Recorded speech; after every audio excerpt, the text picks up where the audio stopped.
So Dick introduced me. That's my fancy title up there. I will say that I work together with many employees together to move the company forward. It is far from an individual effort at the company. I'll start off with something unrelated, what seems to be unrelated to servant leadership, a math problem for everybody. How wide do you think this room is? You want to guess? 30 feet. The construction people in the room count the ceiling. I see one doing it right now. Count the ceiling tiles and multiply times 2. So this room's about 40 feet wide. So if Tom was standing at that wall and wanted to get to that wall, and he did it by walking halfway. So the first motion is halfway. So Tom is standing here. Zeno paradox. And no cheating here. And then the next move is again half the distance that's left. And then so on and so forth, those half distant moves. So the question is, how many moves, remember there's about 20 tiles up there, how many moves does it take Tom to get across the room? So think about that, and I'll try to remember to come back to that at the end of the talk here. So Parra Electric, we are, Dick mentioned a lot about who we are. We are, the company started under Dick's father, 1947, 69 years, roughly 800 employees, and most of our work is done in Wisconsin. 90+% of our work comes out of Wisconsin. We have some offices located around the state. So, what is servant leadership? What are we doing with it in Parra? And I'll start with, in construction, safety is significant for us. We differ from manufacturers in the fact that manufacturers, when they have risks and hazards in their facility, they are able to guard against that. They put in engineered controls. They put physical guards so the folks can be protected. Because their hazards are largely static. The punch press is there all the time. The printing press is there all the time. All the hazards are there. In our business, our employees are out in the field where the hazards change by the minute on a job site. Somebody else comes in, a crane comes in, drilling holes in the floor, and our folks are working around that. So we address safety. We don't have the same luxury a manufacturer does. So we teach safety in terms of awareness. We talk about with the employees about all the ideas, the concept, the issues out there, and then they have to take that and apply it to their job. And when their job changes, they have to be aware of some of the safety aspects of that. When I think about servant leadership in our company, I think we do something similar to that. We look at talking about things consistently, and I'll say constantly. And there's 3 areas that become the foundation for me when it comes to servant leadership. There's the trust in and the integrity of the leadership in our company. If you don't have that, you can't get out of the starting blocks, I think. Very important to have that. So once you have that, what do those leaders talk about? What do they do? And, I guess that's up there. So we talk about our values. These are our values. We talk about it all the time. And once you have the values that you're talking about, what does that mean? If you have those values and you're really talking about them more than once, all the time, it's just not a poster on the wall, what does that mean? So if you talk about values all the time, it tends to create the culture of the company. My supervisor has a saying that I think is very appropriate, that culture is values in action. We talked about stories. We talk about stories a lot in the company as well. If you think that values, a culture is values in actions, you're talking about stories all the time. So I think about how we look at servant leadership very similar to how we do safety. Kind of the awareness of it, constantly talking about it. What are some of the things we do for that? Safety is huge, like I mentioned. So every meeting we have in the company, first topic, safety. Talk about it with whoever's in the room. Second topic, leadership team meetings, is values. It's on the agenda, every meeting. Go around the room, talk about examples of what we have seen in the company in terms of values, how they fit. We also talk about examples that have been the opposite of the values. somebody mentioned conflict up here. And that kind of leads to some of that, If you don't address the issues of the behaviors that are not in line with this, you're probably missing an opportunity. So we have that in every meeting. We have the post. This is a poster. We have these around the office. We also, I'm not sure what the next one is here. Thank you.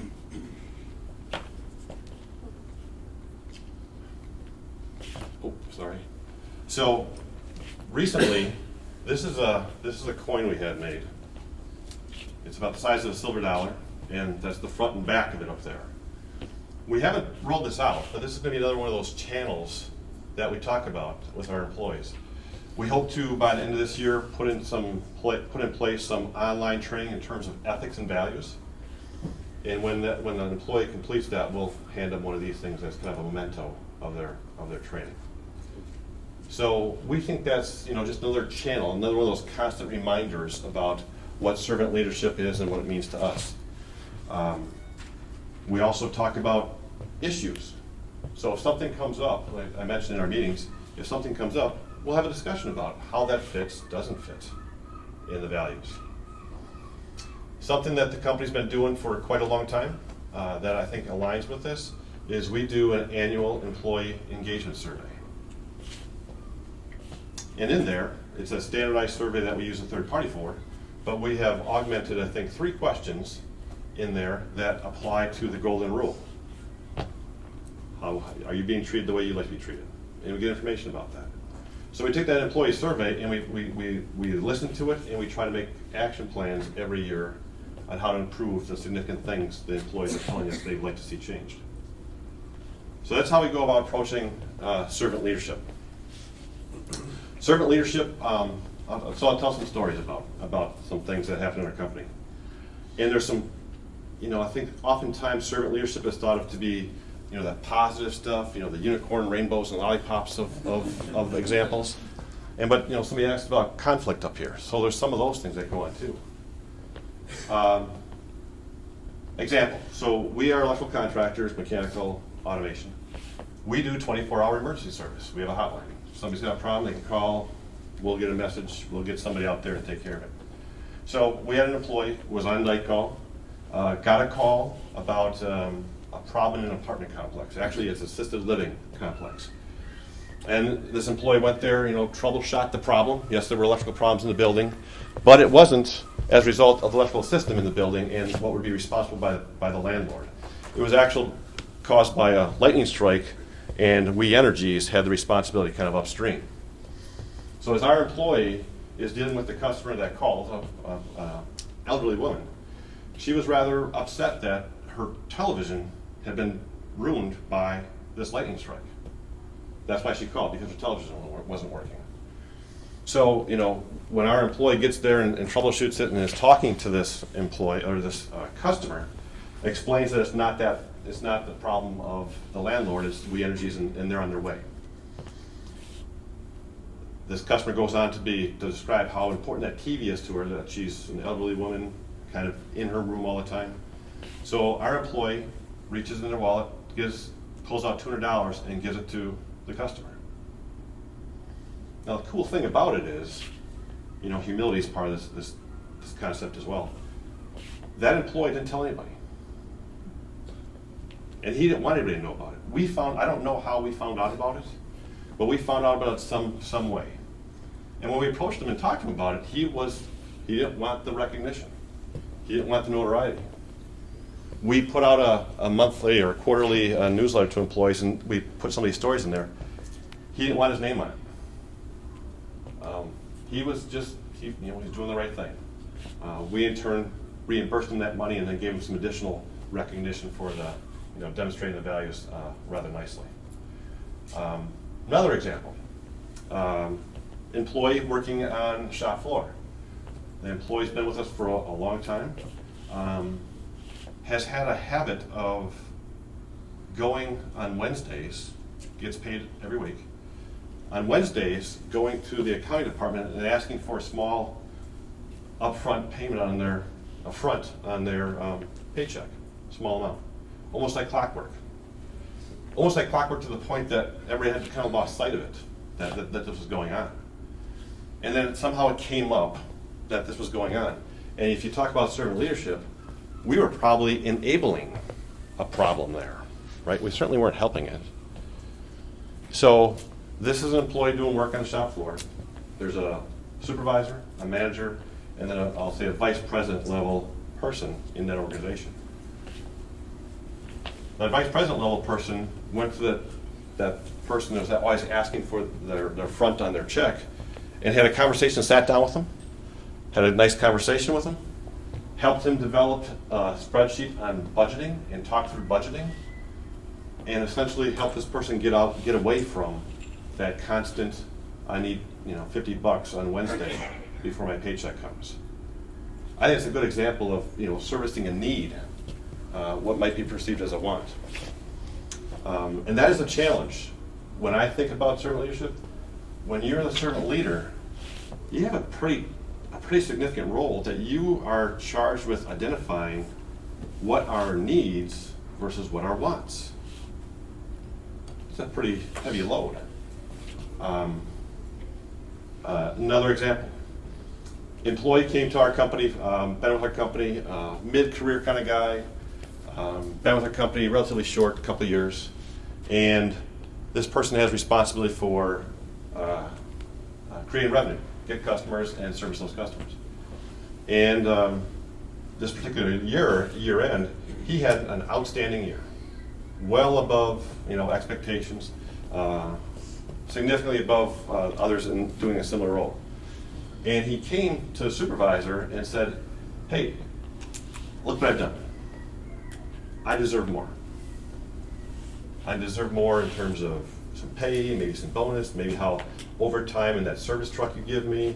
We need to do something about that." Before that was very clear, he had earlier taken that same supervisor out to lunch to try to get this point across, that he was looking for more.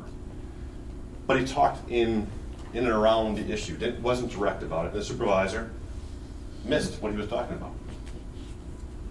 So when it came back around the second time and he said, "I'm looking for these things, I need these things, or I may leave the company."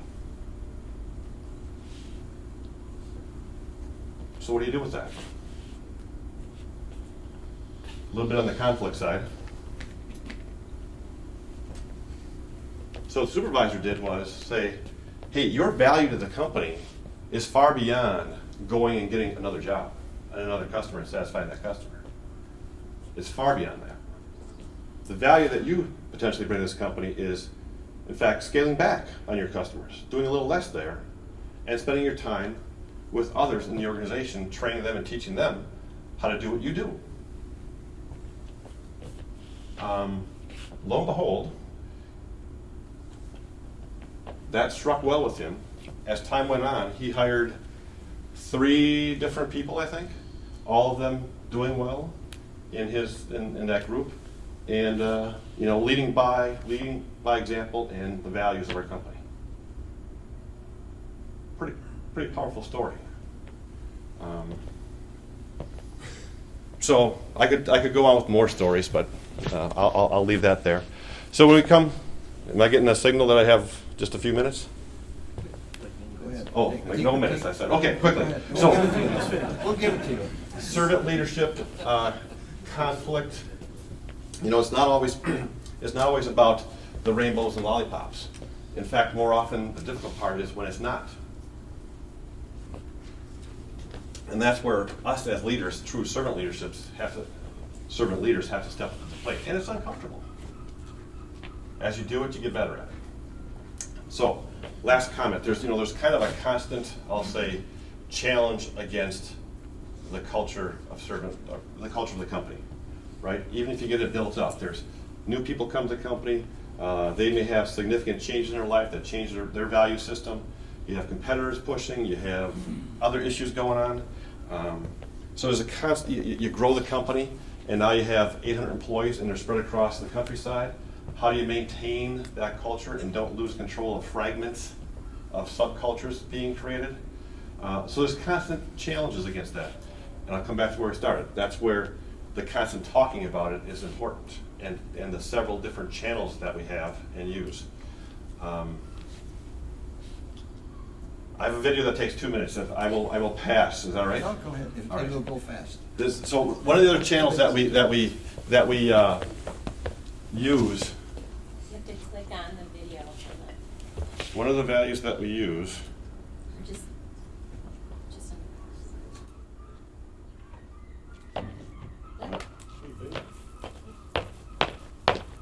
This is another channel that we have videos of our employees talking to one of our 6 values.